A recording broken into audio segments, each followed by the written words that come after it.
News Radio 700 WLW. What does AI mean to jobs and, more importantly, job loss?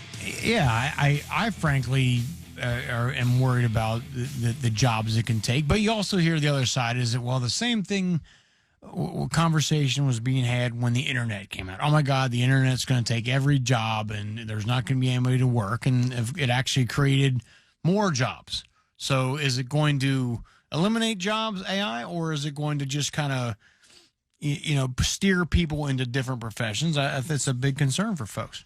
And also, this is kind of slapback, are we worried about nothing? Is the media creating this kind of apprehension and paranoia? Well, of course we are. That's what we do. Yes. Duh. That's a pillar of our show. But nonetheless, a lot of people are still worried about it. And how much of it is reality? How much of it is hype? What are we talking about here? And here's a guy, and again, I'm talking about trusting the media. I wouldn't if I were you, but you can trust us. We're your friends. But he's an expert on the media and trust. He heads up Idea Grove. And Scott Baradell, that's kind of what you guys do. You help people sort the crap from the good stuff, huh? More or less? Yeah, we try to, and we work with a lot of companies in technology that are trying to figure out how to make AI part of their story in such a way that it gets people excited without scaring their employees to death. So here's my. So I'll tell you right now, I fall on the side of I feel like AI is a tremendous threat moving forward. I feel like the difference is it doesn't do,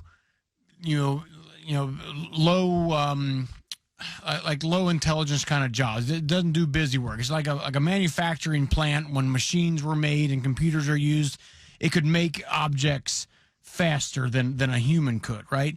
This is different. AI can create. It has creative properties. Right. There are AI psychologists out there. There are AI programs used in law to do clerk work and stuff like that, like white collar jobs that AI can do. Tell me I'm wrong. Tell me that I have nothing to fear here. Well, I wish I could tell you that. I can tell you a big picture. It is, when the internet came around in the mid 90s, there were a lot of fears that a lot of jobs would be lost as a result, and they were. But look at all the jobs that have emerged because of it, and I think that's probably what's going to happen here, probably about a whole lot faster. If you look at what's happened in the internet over the last 30 years, most people are predicting that level of change in the job market and in life in general is going to be caused by AI in maybe a third of that time. So what you've seen over the internet in 30 years, you might see that level of change and disruption from AI in within a decade. So, Scott, the way I look at it, too, is I see AI. I think that people are afraid that it's going to take over these things. And I agree with Rocky that I think in the long term it is going to take over a lot of stuff. But right now, I think it should be used as a, I don't know, for lack of a better way to put it, almost a consulting tool to make sure, okay, does this sound right to you? And it's like asking your business partner, does this sound all right to you? And the AI goes, spot on. Is that fair enough? Yeah, it would be a mistake not to be using it. You just have to know how much you could use it with the level of development of the technology. I'll give you an example.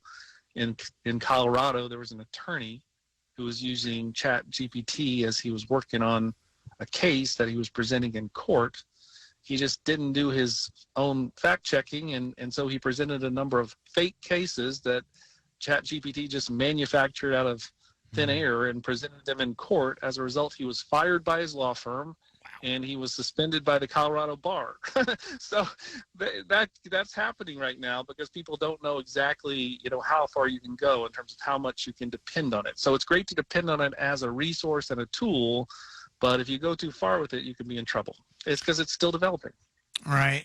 One industry that I feel like is in big trouble, and not that I have any connection or super protective of, but the Hollywood industry, right? There used to be lots of jobs outside of just being an actor or a director or a producer and all that. There's extras. There's folks in charge of writing, of creating content. Well, now if AI can create the content, in other words, hey, make me the best movie of a space monster set on planet Saturn, and it can really, really narrow and, hammer that down. And then you can use AI as extras in the movie. You don't even have to have actual actors. You can use AI to produce the posters and the advertisements for the movie. Like, I feel like it's just so many things that it can do that will take away a lot of jobs from folks. It's so true, and that's one reason why ChatGPT and these large language models they're being sued right now by media organizations and others who are saying, hey, you took our stuff and you used it and you didn't pay us, and so that's something that, as you know, it's the music industry, all kinds of entertainment industries have, go back to when Napster came out, so long ago, and the disruption it was causing in the music industry. And in that case, because of intellectual property issues, they were able to get Napster shut down. Of course, ultimately, a lot of those same issues have emerged. And, a lot of times the music companies, entertainment companies have had to take maybe pennies on the dollar as to what they used to be able to make. But those kind of battles are a very real thing, because ChatGPT and these models, it's kind of like what happened with rap initially, when everyone was just sampling things and nobody paid for the samples they were using, and then they started getting sued. Well, I think you're going to see something like that here, because a whole lot of people's intellectual property, a lot of creative work is just being thrown into this bucket and reused, and it's not really fair. Scott Baradell's our guest, and Scott, we've had a patent guy on with us many times, and we've talked about that very thing, being able to patent AI-created materials. Now, and so if you deep dive into it, AI knows everything it knows because it's read everything that's out there. It has listened to every kind of music. It has read every book. And so it processes that and turns it into that. So I think that, man, that's a slippery slope, big time.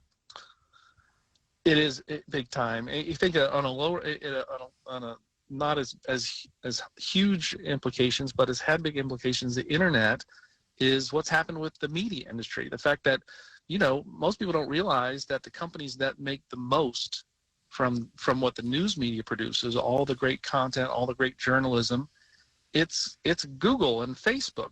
They're making the money because they control access to that news, and they cut deals with the AP and the news providers and so forth. But those media companies that are producing that news aren't making nearly as much as they used to because of the huge cuts that Google and Facebook are getting. And that's what you're gonna see, that same kind of what they call disintermediation from what's happening with AI. And so it's going to get ugly for sure.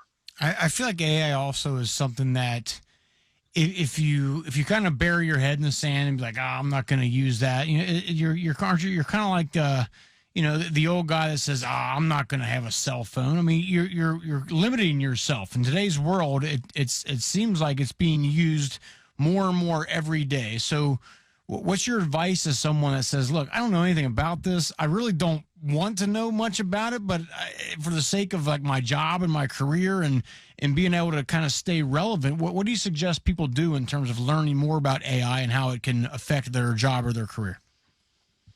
Well, I think you have to embrace it, and I think you have to do your research on it, particularly as it affects the work you're in. I mean, there are, most people would say, jobs where you're interacting with people, like a doctor, for example, that wouldn't be affected. Well, doctors, a lot of things that are happening that physicians do involving diagnostics, or that what pharmacists do in terms of medications and checking for interactions between medications, things, a lot of that can be done by AI. It doesn't mean you don't also need a doctor, but you're not going to need a doctor to do as many of the things that it was doing before. So maybe you need fewer doctors, or maybe you can can move that profession in a way that it can do what the patients want, which is to actually spend more time advising patients rather than doing the paperwork and those things. So it's affecting everybody. In my Right. business, we do marketing, and so writing is a big part of what we do.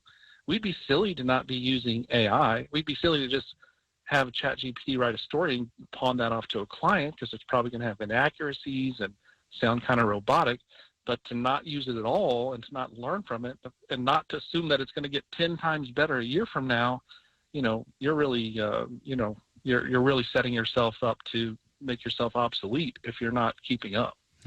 All right, with that, Scott, it's fascinating stuff. And as I said, I'm sure we're going to be talking to you again in the future, because this ain't going anywhere anytime soon. Let's face it. Scott is he's an author. He heads up Idea Grove, and ideagrove.com is where you can go to find out more.